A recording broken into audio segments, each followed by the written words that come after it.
আসসালামু আলাইকুম। হ্যালো প্রিয় 2024 সালের এইচএসসি শিক্ষার্থী বন্ধুরা, কি অবস্থা? আর 2024 সালের নাই, এইচএসসি পরীক্ষার্থীরা সকল পরীক্ষার্থীর জন্য আজকের এই ভিডিওটা। তোমাদেরকে আমি বলেছিলাম বিলাসী গল্প থেকে মোস্ট কিছু ইম্পর্টেন্ট প্রশ্ন দেবো, আর এই প্রশ্নগুলো পড়লে তোমার যথেষ্ট। ঠিক আছে? কারণ আমি তোমাদেরকে বলে রাখি, দেখো তুমি একটা টেস্ট পেপার বা গাইডে সবকিছু পড়লা কিন্তু কমন পড়লো না, এই পড়ার কোনো দাম নেই। অর্থাৎ আমি তোমাকে কিছু সাজেশন দেবো, যে সাজেশন থেকে 100% কমন পড়বে, মাত্র কয়েকটা এমসিকিউ, কয়েকটা জ্ঞানমূলক। ঠিক আছে? সো প্রিয় শিক্ষার্থী বন্ধুরা, তোমাদের রেসপন্স আমি অনেক পেয়েছিলাম। আজকের এই ভিডিওর মাধ্যমে আমি একটু তোমাদেরকে যেগুলো প্রশ্ন আসার মতো এগুলো আলোচনা করছি। তো ঘন জঙ্গলের পথ একটু দেখে পা ফেলে যেও, উক্তিটি কার? এটা হচ্ছে বিলাসী। ঠিক আছে প্রিয় শিক্ষার্থী বন্ধুরা, আর তোমাদেরকে বলেছিলাম আমি কিছু ইম্পর্টেন্ট প্রশ্ন নিয়ে আলোচনা করব। বিলাসী গল্পের কেন্দ্রীয় নারী চরিত্র বিলাসী নিজেই। বিলাসী প্রশ্নোক্ত কথাটি বলেছেন কে? নেরাকে। বিলাসী গল্পের বিলাসী কি সাপুরের মেয়ে? বিলাসী গল্পের কতককে নেড়া। তো এই যে এটা হচ্ছে অসুস্থ মৃত্যুঞ্জয়কে দেখতে, আমি বলেছিলাম এটা পূর্বে আমি বলেছি। এখানে এখানে এই যে এক নং দেখছো, গণজঙ্গলে পাড়ি দিয়ে নেড়া গিয়েছিল অসুস্থ মৃত্যুঞ্জয়কে দেখতে। আর এই গল্পের নায়ক আর নায়িকা কি? নায়ক হচ্ছে মৃত্যুঞ্জয় আর নায়িকা হচ্ছে বিলাসী। নায়ক ছিল ধনাঢ্য পরিবারের ছেলে আর এটা ছিল সাপুরের মেয়ে। মৃত্যুঞ্জয় কি? বিলাসীর স্বামী। মৃত্যুঞ্জয়ের নামে গ্রামে কুরোটনা, হুম, যেটা বলে কুরোটনা, তার খুড়া। ঠিক আছে? তার বন্ধু খুড়া ছিল, আর এই খুড়াই কি করতো? মৃত্যুঞ্জয়ের নামে কুরোটনা চালাতো। প্রিয় শিক্ষার্থী বন্ধুরা, তোমরা আমাকে বলেছিলে যে স্যার আপনি ভিডিওটা লং করেন, আমাদেরকে অধ্যায়ের সম্পূর্ণ ধারণা দিয়ে দেন। ঠিক আছে? তোমাদেরকে আমি ধারণা দেওয়ার চেষ্টা করছি, একটু দীর্ঘ হবে ভিডিওটা। ঠিক আছে? তোমরা যদি চাও যে আমি শর্টে শেষ করবো, শর্টে শেষ করবো। ঠিক আছে? আর তোমাদের কমেন্টের রেসপন্স আমি খুব পেয়েছিলাম, সবাই বলেছিল যে স্যার আরো ভিডিও দেন, আরো ভিডিও দেন। সো আর কিছু করার দরকার নেই। দেখো আমি এখানে যে প্রশ্নগুলো বলেছি, এই প্রশ্নগুলো পড়লেই তো তোমার এমসিকিউ পড়া শেষ হয়ে যাচ্ছে। কেন তুমি এমসিকিউ পড়বা এতটা? ঠিক আছে? তো আমরা এখন চলে যাচ্ছি পরবর্তীতে। দেখো, তো এই গল্পটির লেখককে? শরৎচন্দ্র। প্রথম মুদ্রিত রচনা কোনটি? এটা হচ্ছে মন্দির। ঠিক আছে? তো মৃত্যুঞ্জয় কোন ক্লাসে পড়তো? এটা খুব ইম্পর্টেন্ট, খুব ইম্পর্টেন্ট। এটা হচ্ছে 3rd ক্লাসে পড়তো। ঠিক আছে? তো গ্রামের মধ্যে মৃত্যুঞ্জয়ের ছিল এমনই সুনাম। সুনাম কথাটি কোন অর্থে ব্যবহৃত হয়েছে? এটা হচ্ছে দুর্নাম। মৃত্যুঞ্জয় যখন বিলাসীকে ভালোবেসে বিয়ে করেছে তখন কুরোটনা ছড়িয়েছে, এটা বলেছে। ঠিক আছে? সো আর কিছু পড়ার দরকার নেই তোমাদেরকে এই পৃষ্ঠা দেখে। আচ্ছা, তো এখানে দেখো, এই যে বিলাসী গল্পে কাকে গালিগালাজ করে দেশ দেশ উদ্ধারের কথা বলা হয়েছে? এটা হচ্ছে ইংরেজকে। উপরের আদালতে হুকুম বলতে কার নির্দেশ বোঝানো হয়েছে? এটা হচ্ছে স্রষ্টার। ঠিক আছে? সো প্রিয় শিক্ষার্থী বন্ধুরা, আমরা একটু আরেকটু ইম্পর্টেন্টে চলে যাই, এগুলো একটু দেখে নিবা তোমরা। আমি একটু জুম করে দেখাচ্ছি তোমাদের। সো এই যে লেখকের সম্পর্কে একটু পড়বা। এখানে শরৎচন্দ্র চট্টোপাধ্যায়ের কি কি পড়বা? দেখো, শরৎচন্দ্র চট্টোপাধ্যায়ের জন্মসালটা পড়বা, আর হচ্ছে তার মৃত্যু সালটা পড়বা। ঠিক আছে? আর তিনি ডিলেট উপাধি পাইছে 1936 সালে, এটা খুব ভালো করে পড়বা। আর কিছু পড়ার দরকার নেই লেখক থেকে। ঠিক আছে?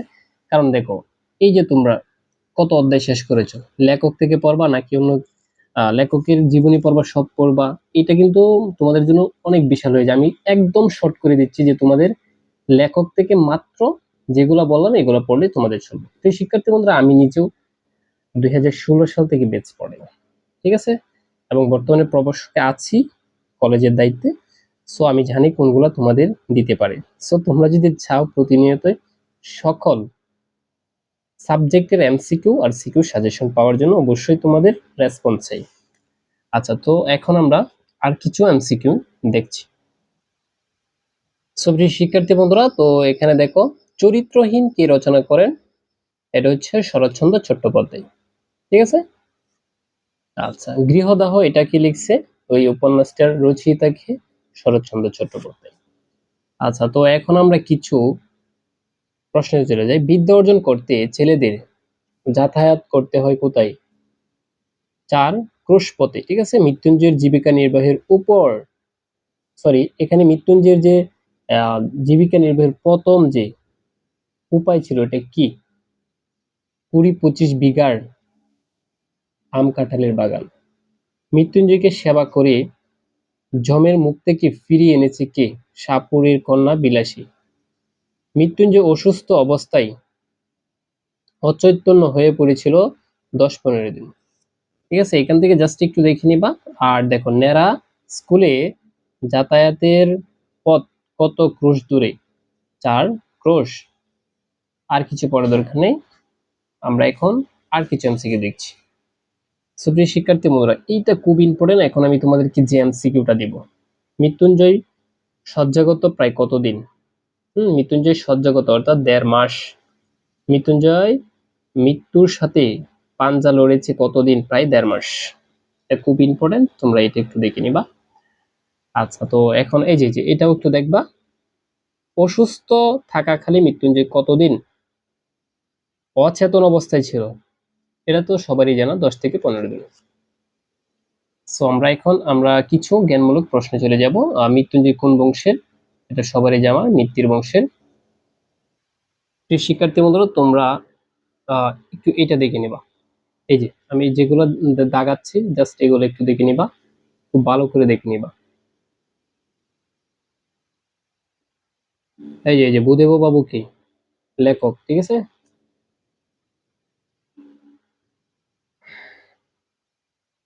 মনসা কিসের দেবী? কিসের দেবী? সাপের দেবী। সাইবেরিয়া কোন দেশের অন্তর্ভুক্ত? রাশিয়া। বিনাপানি কিসের দেবী? বিদ্যার দেবী, ঠিক আছে। শিক্ষার্থী বন্ধুরা, আমরা জ্ঞানমূলক প্রশ্নে এসেছি। আর জ্ঞানমূলক দেখো, অনেক জ্ঞানমূলক। এখন তোমার কি এত কিছু পড়তে হবে? না, তোমার এত কিছু পড়ার কোনো দরকার নেই। জাস্ট আমি যেগুলো বলবো তুমি এগুলো পড়লেই যথেষ্ট। এই যে দেখো, অনেক অনেক জ্ঞানমূলক, কিন্তু এগুলো পড়লে তোমার অনেক সময় যাবে।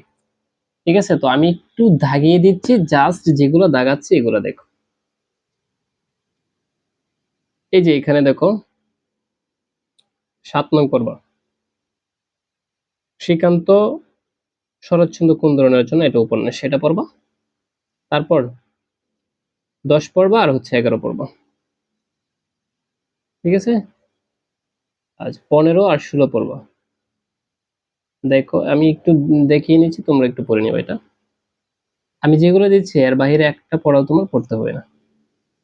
যদি কমন না পড়ো তখন বলিও। 20 নং পর্ব, 21 নং পর্ব, কথা বলছো। এই যে মৃত্যুঞ্জয় কোন বংশের? 24 পর্ব, 25, 26 পর্ব,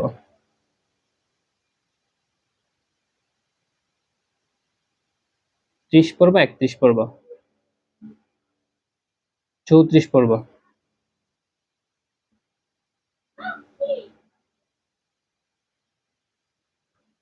শেষ। এখন আমরা অপর পৃষ্ঠে চলে যাচ্ছি। 40 পর্ব,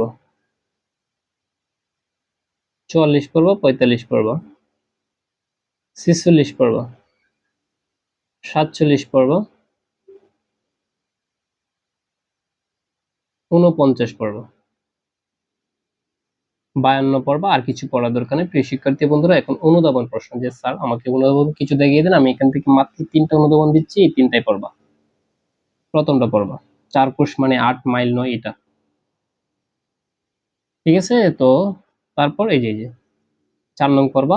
আর কিছু দরকার না, আরেকটা তোমাকে আমি বলে দিচ্ছি।